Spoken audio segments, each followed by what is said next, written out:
आणि 97ला नगरसेवकाच्या इलेक्शन होत्या. मला असं वाटतं त्या काळात मी तसा युवा तरुण होतो आणि त्या काळात मला पार्टीकडं काम करण्याची ओढ लागली आणि भारतीय जनता पार्टीत त्यावेळी जे काही लढलेले उमेदवार होते अशांनी मला त्या ठिकाणी भारतीय जनता पार्टीमध्ये प्रवेश दिला आणि युवा मोर्चाच्या कामापासून माझी जी सुरुवात झाली ती आज इथपर्यंत येऊन थांबलेली आहे. आणि लग्न झाल्यावर तिसऱ्याच दिवशी त्यांच्यावरती हल्ला झाला आणि मी तर अक्षरशः गेले 3 दिवस कुठेही नव्हतो. पण डेक्कन पोलीस स्टेशनने त्यावेळी मला रात्रीच उचलून नेलं. रात्री अक्षरशः 12 वाजता माझ्या घरी आले आणि मला त्या ठिकाणी उचलून नेलं आणि उचलून नेल्यानंतर याच वेळी नाही, मला इथून मागे 3 वेळा सुद्धा माझं तिकीट कापलं गेलं होतं. पण मी पार्टीचा विचार कधी सोडला नाही. वेगवेगळ्या नेत्यांनी मला वेगवेगळ्या माध्यमातून संपर्क करायचा प्रयत्न केला, पण आम्ही कधीही तो विचार आमचा, ज्या विचारासाठी आम्ही गेले अनेक वर्ष काम करत होतो, तो विचार आम्ही सोडला नाही. आणि मला असं वाटतं तोच विचार न सोडल्यामुळं पार्टीने आज आम्हाला या ठिकाणी मोठी संधी दिली. नमस्कार. तुम्हाला असा एक माणूस माहिती आहे का, ज्यांनी पुणे महापालिका निवडणुकीत 30 जणांचे उमेदवारी फॉर्म दिले, परंतु स्वतःला तिकीट मिळालं नाही, तरी देखील पक्षावर निष्ठा कायम ठेवली आणि पक्षावर निष्ठा कायम ठेवून पुढे संयम ठेवला आणि त्यांची आता स्वीकृत नगरसेवकपदी भाजपने निवड केली आहे. तो माणूस म्हणजे भाजपचे सरचिटणीस आणि स्वीकृत नगरसेवक रवींद्रजीत साळेगावकर. आपण त्यांचा एकूणच प्रवास आणि राजकारणात ते 30 वर्षापासून आहेत त्यांचा प्रवास आणि त्यांचा मतदारसंघातील विजन या संदर्भात जाणून घेऊया. सुपारी फुटली आहे, तयार आहे ना तुम्ही सगळे? आम्ही अदलाबदल करत असतो, कधी मी मुख्यमंत्री असतो, कधी मग शिंदेने त्याला काहीतरी डोळा मारला की दाढीवर हात फिरवला. आगे झाला जागे राहा, नाहीतर अनाकोंडा आ जाएगा. एकीकडे लावणी, दुसरीकडे अजून कुठलं आंदोलन. मी सडाफटिंग माणूस आहे, तुमच्याकडूनच व्याजाने आणि उसने घ्यावे लागतील. स्वीकृत नगरसेवकपदी निवड झाली त्याबद्दल प्रतिक्रिया.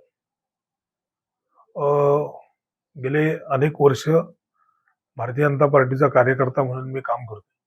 1996 पासून भारतीय जनता पार्टीचं काम करतोय आणि आज 2026 मध्ये पार्टीने या ठिकाणी मला स्वीकृत नगरसेवक म्हणून संधी महानगरपालिकेत काम करायची दिली. त्याबद्दल पार्टीच्या सर्वच नेत्यांचे या ठिकाणी मी आभार व्यक्त करतो.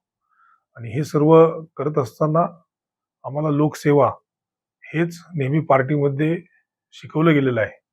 त्यामुळं या स्वीकृत नगरसेवकाची जी काही जबाबदारी आहे ही लोकसेवेच्या माध्यमातून करण्याचा मानस या ठिकाणी मी व्यक्त करतो. पावसाळा काही महिन्यावर येऊन घेतलाय. पावसाळ्यामुळे अनेक ठिकाणी नाले फुटण्याची देखील शक्यता आहे. त्याप्रमाणे प्रभागामध्ये काम कसं सुरू आहे? पावसाळा मला असं वाटतं थोड्या दिवसात सुरू होईल. आपण जर पाहिलं असेल तर आम्ही मध्ये अधिकाऱ्यांशी संपर्क करून सुरुवातीला नाल्याची व्हिजिट सुद्धा या ठिकाणी घेतलेली आहे. मी स्वीकृत असल्यामुळं मला दोन्ही प्रभागातनं निमंत्रण होतं, पण अधिकाऱ्यांना ज्यावेळी आम्ही याची कल्पना दिली की आपल्याला नाले सफाईवरती काम केलं पाहिजे, त्यावेळी अधिकाऱ्यांनी याची व्हिजिट लावली. संबंधित ठेकेदाराबरोबर आम्ही सुरुवातीला ही व्हिजिट घेतली आणि ही व्हिजिट घेत असताना आमच्या भागामधील जर नाल्याचा विचार केला तर प्रभाग क्रमांक 7 मध्ये चतुर्शिंगी डोंगरावरनं जे काही पाणी खाली वाहत येतं या नाल्याच्या तिथं सुरुवातीपासून आम्ही व्हिजिट त्या ठिकाणी केली आणि ती करत असताना खालीच प्रभाग क्रमांक 12 त्याला लागून असल्यामुळं 7 व 12 या दोन्हीही नाल्याची आम्ही त्या ठिकाणी व्हिजिट केली. आणि ही व्हिजिट करत असताना आमच्याबरोबर जो काही काम करणारा माणूस होता त्याला सुद्धा आम्ही त्या ठिकाणी सूचना केल्या की आपण या संदर्भात नीट लक्ष घातलं पाहिजे आणि सर्व नाला हा साफ केला पाहिजे. कारण नाला जर खऱ्या अर्थाने साफ केला तर पाणी खाली व्यवस्थित वाहून जाऊ शकतं आणि जर का पाणी नीट व्हायलं किंवा नाला जर नीट साफ झाला नाही तर मला असं वाटतं काही ठिकाणी खूप पाणी साचण्याच्या समस्या ह्या नेहमी निर्माण होतात आणि हे जर थांबवायचं असेल तर नाले सफाई ही व्यवस्थित झाली पाहिजे. त्या दृष्टीने आम्ही परवा व्हिजिट केली. 16 तारखेला याच्यावरती घोले रोडला बैठक सुद्धा आम्ही ठेवलेली आहे आणि त्या बैठकीमध्ये सुद्धा आम्ही साधारणतः सर्व जे काही आमचे सभासद आहेत हे याच विषयावरती परत चर्चा करणार आहे आणि 16 तारखेनंतर प्रत्यक्ष कामाला याची सुरुवात होणार. 96 पासून तुम्ही पार्टी सोबत आहात, पहिलं कसं जॉईन झालं आठवतं? खरं तर 1996 पासून भारतीय जनता पार्टीचं मी काम करतो. आपल्याला कल्पना असेल 97ला इलेक्शन झाल्या होता. 96ला मी नुकतंच भारतीय जनता पार्टीचं काम करायला सुरुवात केली आणि 97ला नगरसेवकाच्या इलेक्शन होत्या. मला असं वाटतं त्या काळात मी तसा युवा तरुण होतो आणि त्या काळात मला पार्टीकडे काम करण्याची ओढ लागली आणि भारतीय जनता पार्टी त्यावेळी जे काही लढलेले उमेदवार होते अशांनी मला त्या ठिकाणी भारतीय जनता पार्टीमध्ये प्रवेश दिला आणि युवा मोर्चाच्या कामापासून माझी जी सुरुवात झाली ती आज इथपर्यंत येऊन थांबलेली आहे आणि पुढच्या काळात सुद्धा आपल्या सर्वांच्या सहकार्याने चांगलं काम करण्याचा मानस या ठिकाणी मी करते. खूप आंदोलनं तेव्हा व्हायची आणि भारतीय जनता पार्टी म्हणजे पुणे बालेकिल्ला होता तसा काँग्रेसचा, कधी सत्तेत येईल पालिकेमध्ये असं वाटलेलं नव्हतं. तर आताचा हा तो तिथून इथपर्यंत प्रवासातले महत्वाचे टप्पे काय वाटतात? खरं तर आपण जसं म्हणलं तसं ज्यावेळी आम्ही कामाला सुरुवात केली त्यावेळी भारतीय जनता पार्टीचे कार्यकर्ते हे नगण्य होते आणि अशा नगण्य कार्यकर्त्यावरती ही पार्टी उभी राहिलेली आहे. परवा सुद्धा आपण पाहिलं असेल आमच्या माधुरी वहिनी सुद्धा भारतीय जनता पार्टीचा स्थापना दिन होता त्या दिवशी सुद्धा त्यांनी ही आठवण परत एकदा केली की ह्या जुन्या सर्व कार्यकर्त्यांवरती भारतीय जनता पार्टी उभी आहे. आणि मला असं वाटतं हे काम करत असताना आपण पाहिलं असेल की आम्ही सर्वच जण गेल्या अनेक वर्ष सत्तेत नव्हतो, पण सत्तेत नसताना सुद्धा लोकांचे प्रश्न मांडणं, त्याचं आंदोलन करणं, म्हणजे एक आंदोलन तर मी या ठिकाणी आपल्याला असं सांगू शकतो की जे आंदोलन माझ्या चांगलं लक्षात आहे की ज्यावेळी थम्सअप सुरुवातीला चालू झाला होता आणि त्याच्यामध्ये किडे सापडले होते.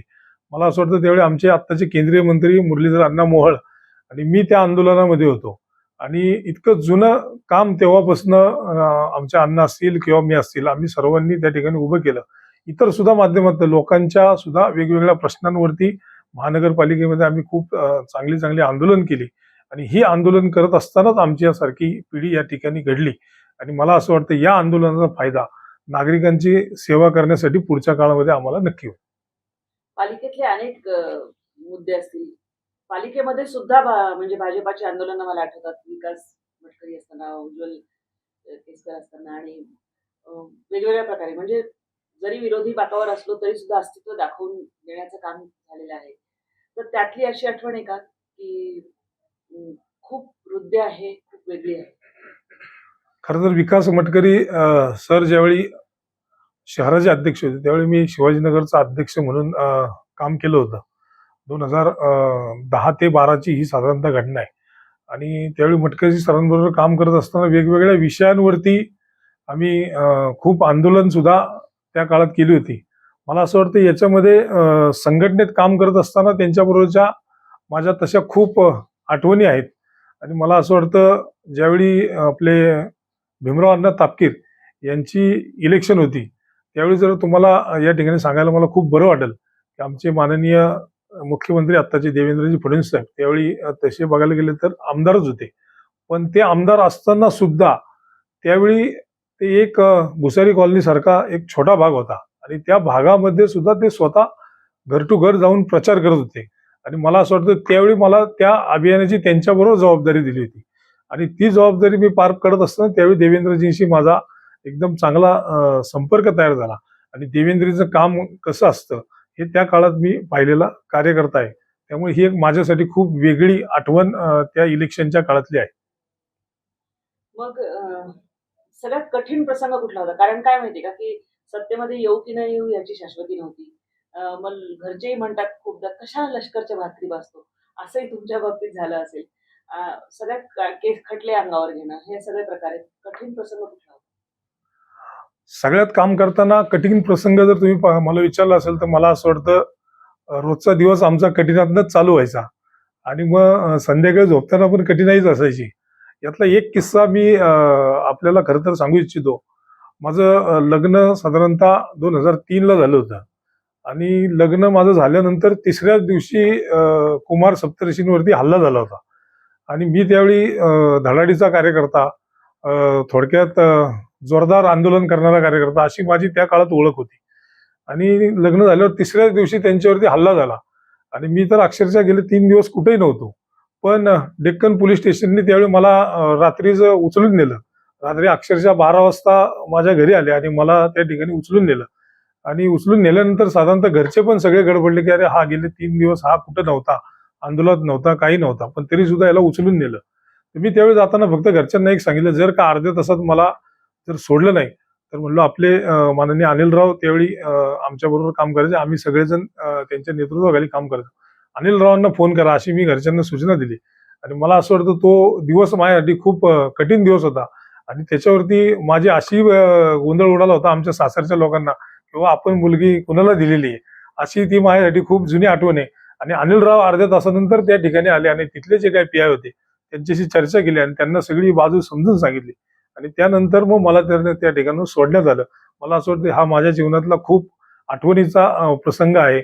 अशा खूप आठवणी आपण सांगू शकतो, पण ही सगळ्यात महत्वाची आणि लग्न झाल्यानंतर तिसऱ्या दिवशीची आठवण असल्यामुळे ती माझ्या लक्षात नेहमी राहील.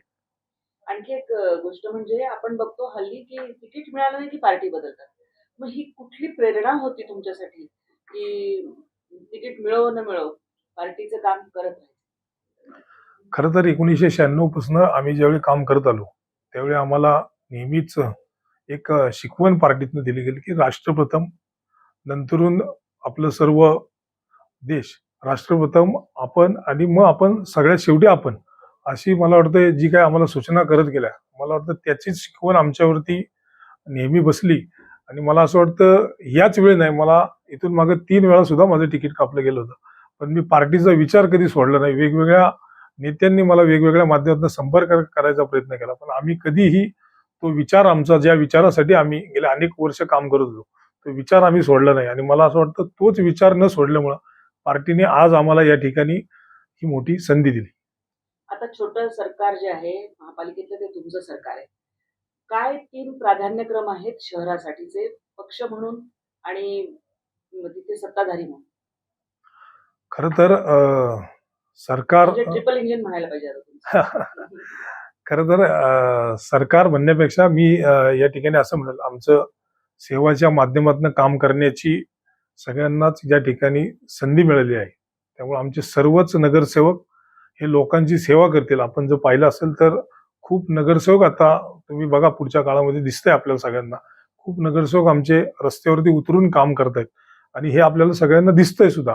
मला असं वाटतं सरकार म्हणण्यापेक्षा हे भाजपचं सेवेचं माध्यम आहे आणि हेच जर आपल्या सगळ्या नगरसेवकांनी लक्षात ठेवलं तर मला असं वाटतं खूप नागरिकांची चांगली सेवा होईल. नागरिकांचे खूप प्रश्न आपण सोडवले पाहिजे. आणि आम्हाला पंडित दीनदयाळ उपाध्यायांचं नेहमी एक शिकवण आम्हाला आठवती की अंत्योदय हीच खरी आपल्यासाठी खूप काम करण्याची बाजू आहे. शेवटच्या माणसापर्यंत आपण नेहमी पोचलं पाहिजे आणि त्याच्या समस्या सोडवण्याचा प्रयत्न केला पाहिजे. त्यामुळे मला असं वाटतं जे काही महापालिकेतलं आमचं जे काही आता सेवाभावी सरकार आहे, मला असं वाटतं हे सेवेच्या माध्यमातून पुढच्या काळामध्ये सुद्धा खूप चांगली कामं केल्याशिवाय राहणार नाही. शहरासमोरचे 3 प्राधान्यक्रमाचे प्रश्न की जे सोडवण्यावर भर असेल. शहरात आपण जर पाहिलं असेल तर ट्रॅफिकची खूप समस्या आपल्याला साधारणतः भेडसावती. मला असं वाटतं या ट्रॅफिकच्या समस्येच्या माध्यमातून काम करणं खूप गरजेचं आहे. त्याच्यावरती मेट्रोच्या माध्यमातून आपण उपाय काढायचा प्रयत्न करत आहोत. पण माझ्यासारख्या नवीन नगरसेवकाला मला असंही वाटतं की मेट्रो बरोबर जर आपण मोनोरेल सारखे छोटे छोटे प्रोजेक्ट जर आणले तर या मेट्रोला मोनोची कनेक्टिव्हिटी राहील. कारण जसं मगाशी आपण मला विचारलं, जुन्या काळामध्ये माननीय मटकरी सर विरोधी पक्षनेते असताना आम्ही त्यावेळी मुंबईचे BMRD, मला असं त्याचे रत्नाकर गायकवाड आयुक्त होते आणि आम्ही त्या ठिकाणी गेलो होतो आणि त्यावेळी मेट्रो आणि मोनोची जी कनेक्टिव्हिटी होती या संदर्भात आम्ही त्यावेळी पत्रकारांचं डेलिगेशन त्या ठिकाणी नेलं होतं आणि मटकरी सर तेव्हापासून ती मागणी करत होते. म्हणून माझी सुद्धा पुढच्या काळामध्ये थोडं अभ्यासपूर्व याच्यावरती आपण करूया आणि मोनोच्या माध्यमातून मेट्रोला कनेक्टिव्हिटी देऊन साधारणतः जी काही ट्रॅफिकवरती आलेलं ताण आहे हे थोडक्यात जर कमी करता आलं तर या दृष्टीने सुद्धा प्रयत्न करण्याचं खूप गरज आहे. आणि पुढच्या काळामध्ये जसं आपण म्हणतो की पर्यावरण आपल्या सर्वांना वाचवण्याची जबाबदारी ही आपल्या सगळ्यांची आहे, त्यामुळे पर्यावरणाच्या माध्यमातून सुद्धा आपल्याला खूप झाडं लावता येतील का, अशा दृष्टीने सुद्धा जर काम केलं तर हे पुणे सुजलम सुफलम झाल्याशिवाय राहणार नाही.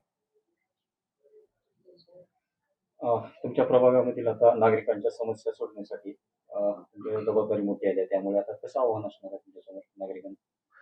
खरं तर मी गेल्या अनेक वर्ष संघटनेचा कार्यकर्ता होतो आणि संघटनेचे कार्यकर्ता ते डायरेक्ट नगरसेवक, हा खूप मोठा बदल झाला. आणि हा बदल होत असताना मला असं वाटतं की आपली जर सहकार्यांची टीम चांगली असेल तर आपण नक्की लोकांच्या समस्यापर्यंत पोहोचू शकतो. आणि मला असं वाटतं मी माझ्या ऑफिसच्या माध्यमातून माझे जे सहकारी आहेत हे गेले अनेक वर्ष माझ्यावर काम करत असल्यामुळे त्यांनाही अधिकाऱ्यांची ओळख आहे. त्यामुळे कुठली समस्या कुठल्या अधिकाऱ्याला सांगितली पाहिजे आणि ती कशी सोडवली पाहिजे याची त्यांना सुद्धा जाण आहे. आणि या सर्वावरती मॉनिटरिंग मी नेहमी करत असल्यामुळे मला असं वाटतं ही गेल्या अनेक वर्षाची सवय त्यामुळे तसं काम करत असताना मला असं वाटतं की या कामामध्ये आम्हाला माझ्या सहकारी असतील किंवा माझे जे काही बरोबर काम करणारे सर्व पदाधिकारी आहेत या सर्वांची खूप मदत मला पुढच्या काळामध्ये होईल आणि नागरिकांचे जे काही वार्डातले प्रश्न आहेत ते सुद्धा सोडवण्यात यशस्वी होता येईल.